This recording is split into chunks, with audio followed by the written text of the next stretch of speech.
Është koha për intervistën e ditës. Në studio veçmë ka mbërritur njëri nga liderët e arshëm, apo më mirë thënë bashkëkryetarët e arshëm të Vlenit, Bilal Kasami. Zoti Kasami, mirë se erdhët në Alsat. Mirë se vjetëm, faleminderit për ftesën. Zoti Kasami, kryeministri Kristian Mickoski një ditë më parë kënguli se nuk do të ketë ndryshime kushtetuese me kushtet aktuale, duke nënvizuar se nëse është e nevojshme, do të pritet edhe me dekadat të tëra, deri në integrimin në Bashkimin Evropian. Dëgjuat këtë deklarat?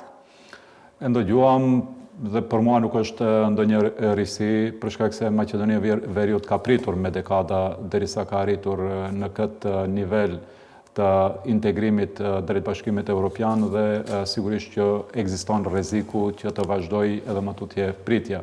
Ajo që do të ishte risi, një deklaratë e tillë, megjithatë në një farë forme ai e betonoi më shumë qëndrimin e tij, duke thënë se madje duke u shprehur i prerë se ndryshimet kushtetuese varen ekskluzivisht nga VMRO, DPMN-ja si partia më e madhe në shtet.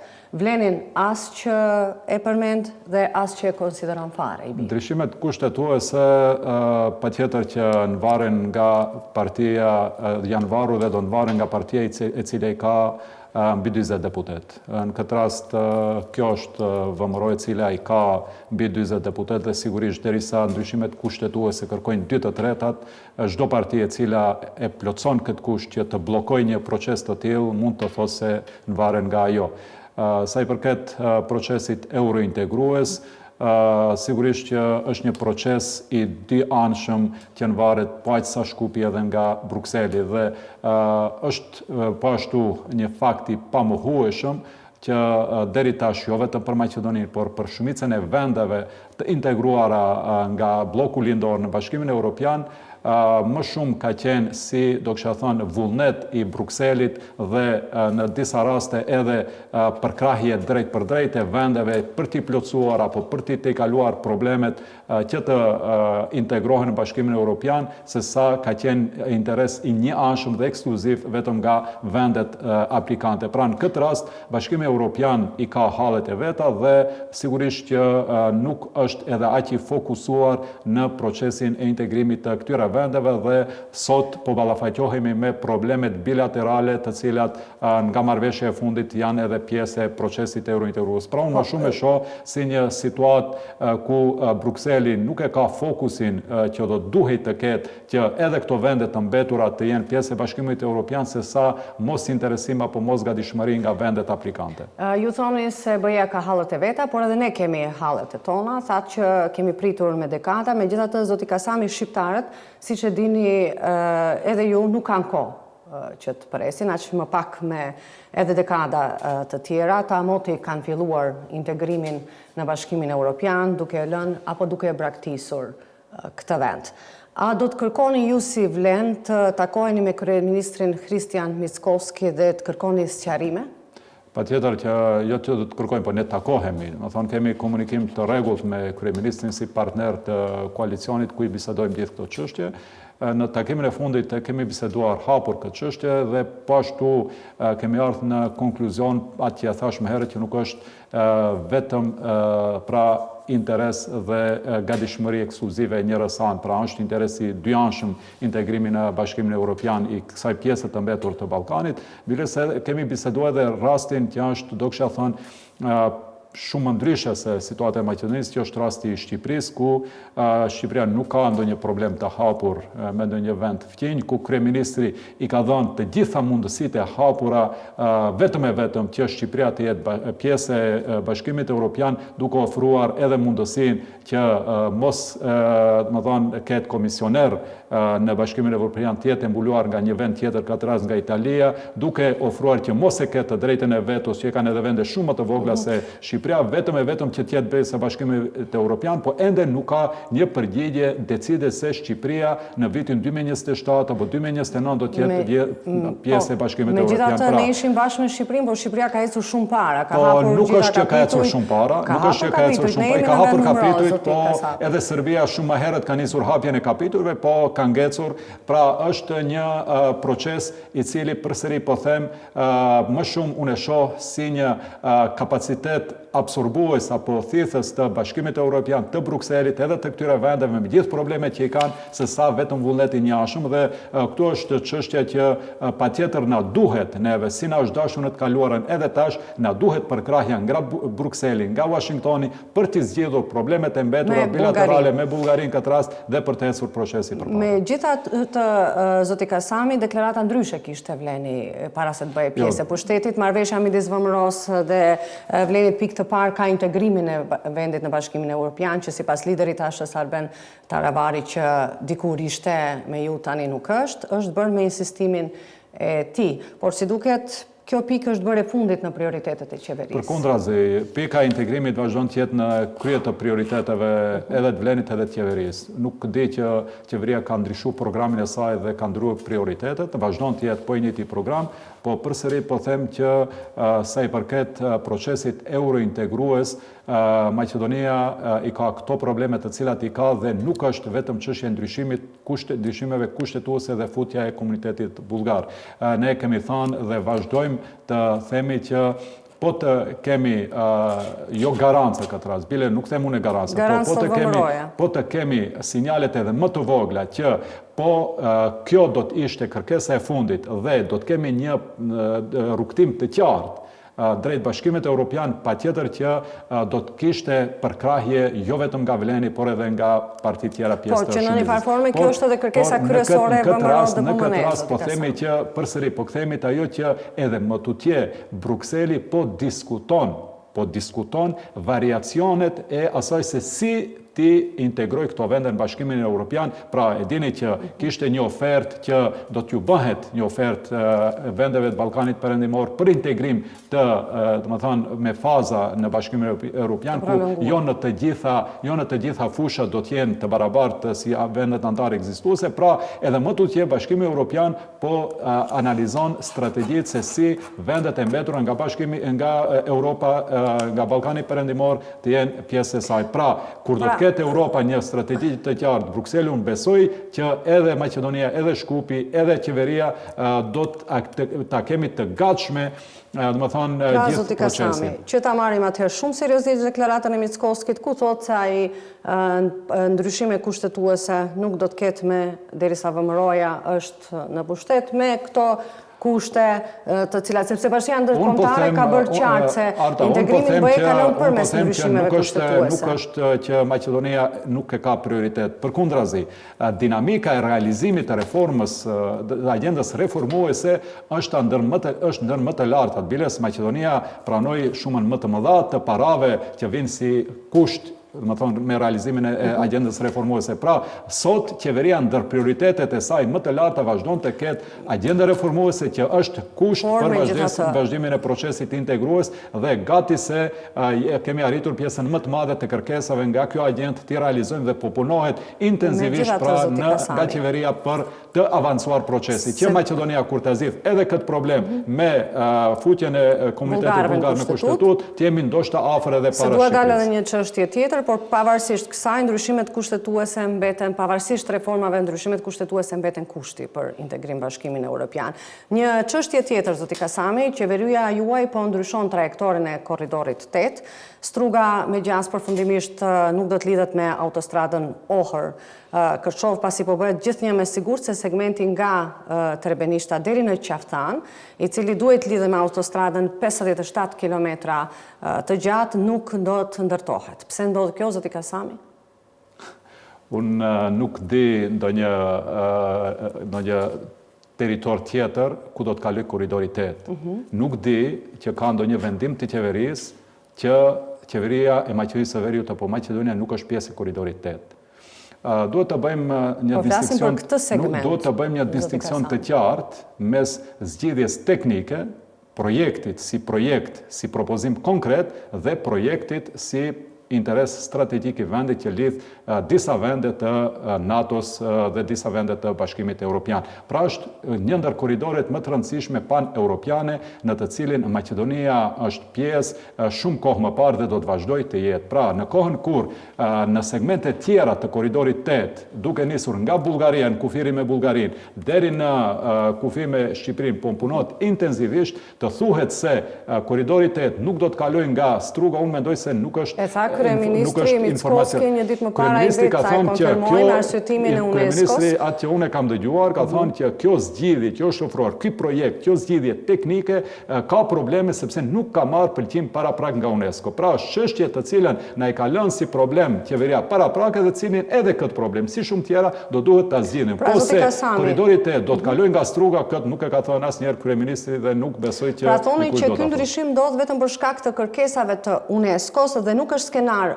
politik që synon dëmtimin e lidhshmërisë së hapësirave shqiptare përmes projektit Korridori 8.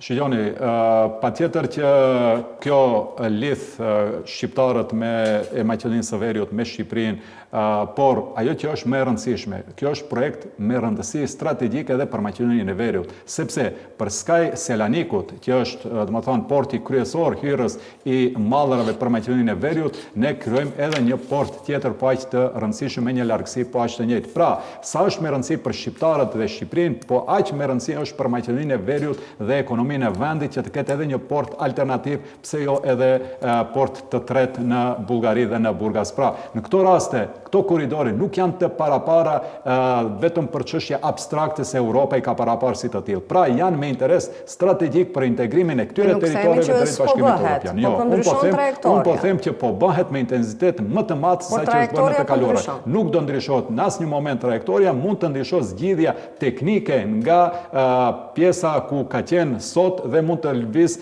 konform kërkesave të UNESCO-s nëse në ato pjesë ku kanë ofruar të jetë zgjidhja konkrete, projekti konkret, ka ndonjë problem me trashëgiminë e UNESCO-s e cila është e mbrojtur në këtë rast. Pra, në këtë rast, në asnjë moment Struga nuk do të jetë anashkaluar nga korridori 8 dhe në asnjë moment korridori 8 nuk do të rrezikohet të realizohet. Kemi edhe 5-6 minuta kohë, kemi edhe disa pyetje të tjera që lidhen me aktualitetin, se me VMRO do po më shihet që keni dallime për ndryshimet kushtetuese, për integrimin, korridorin 8, gjuhën shqipe, tjetra ka mbetur për diçka për të pasur dallime me ligjin për përfaqësim çfarë u bë? Ne arrim që gjitha këto çështje të cilat na i kanë lënë të kaluarën si do të thonë patate e nxehur që t'i zgjidhim dhe po i zgjidhim në përditshmëri. Jo, pastaj këto pjesa 2 vjeçari ju takon juve, për ju sa jeni në pushtet flas. Po ne se jemi në pushtet kemi zgjidhur plot problemet të cilat na i kanë lënë të kaluarën dhe do i zgjidhim edhe këto që kanë mbetur.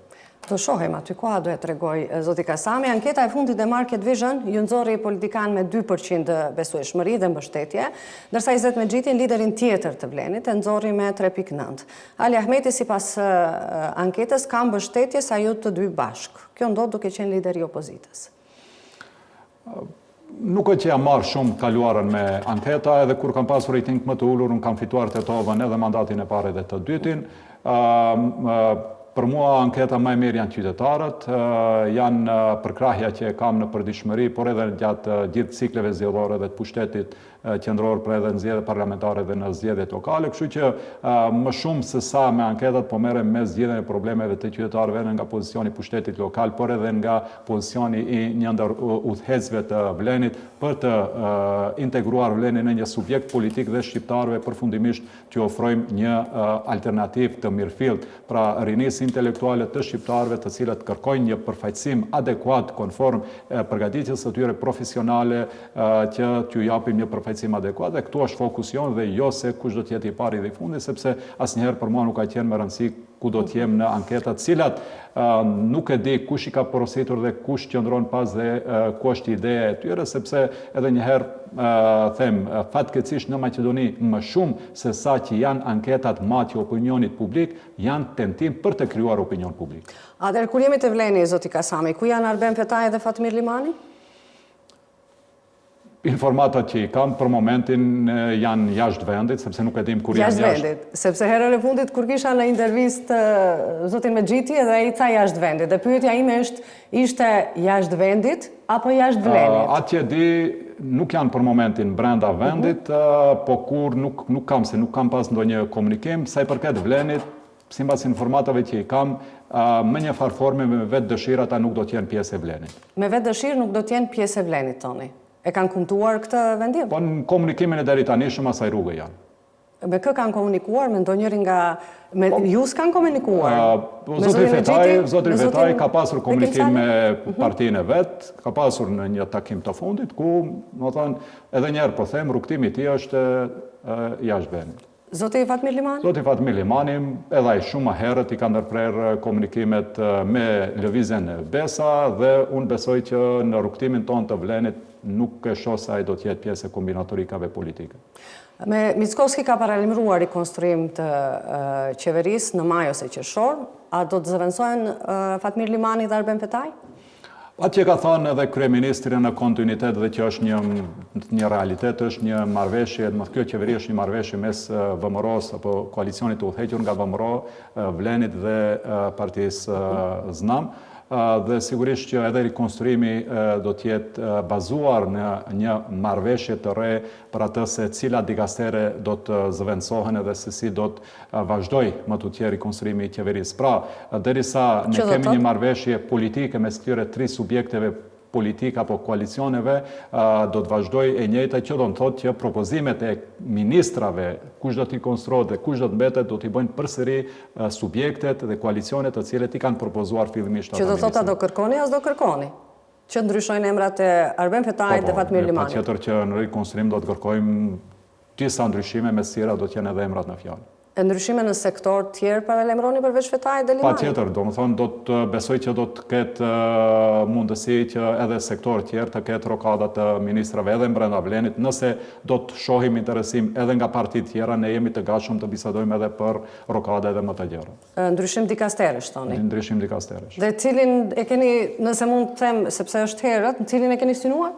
Nuk do të kisha dashur të flas, sepse në ato pozita sigurisht ka emra të përveshëm të cilat pastaj do të dalin të më demantojnë, nuk dua që të futim këtë, po se është e mundur edhe ndryshimi i dikastereve, edhe brenda Vlenit, por edhe me partit tjera pjesë të koalicionit, ne jemi të hapur edhe për kështu biseda. Dhe kjo pritet ndodh maj qershor, ashtu siç tha kryeministri. Unë besoj brenda maj do të kemë ndryshim. Ndërkohë, për në fund deri ku është procesi i formimit të Vlenit parti? A është dakortuar Partia Alternativa përfundimisht me formatin e funksionimit Vlenit me 2 bashkë? Jo që është dakorduar, po Partia Alternativa tani është një ndër, do kisha thënë, bartse të gjithë të procesit të integrimit në Vlen. Ne arritëm që me gjithë debatet që i kemi pasur, jo konfliktet, po debate, dhe unë e shoh shumë do kisha thënë të shëndetshme debatet, sepse gjithmonë vim deri te zgjidhjet më të mira. Besoj që bazë të dakordimit fundit vetëm është bërë grupi punës, dhe grupi punës këto ditë do të ketë edhe takimin e parë, ku do të bisedohet për platformën, programin, statutin, domethënë organogramin, organizimin, pra gjithë atë që nesër do të kuptojë një subjekt, një strukturë e quajtur Vlen. Dhe kur e gjithë kjo do të zyrtarizohet më konkretisht, kur do të mbahet kongresi i pari partisë Vlen? Janë disa opsione, është prilli, është maj, tash unë nuk duhet që për shkak se ka qenë opsion, nuk duhet që të them se është e vendosur, po një ndër opsionet është edhe Dita e Europës 9 maj. Pra, ta marrim si fakt të kryer. Në 9 maj, në Ditën e Europës, Vleni mban kongresin e parë?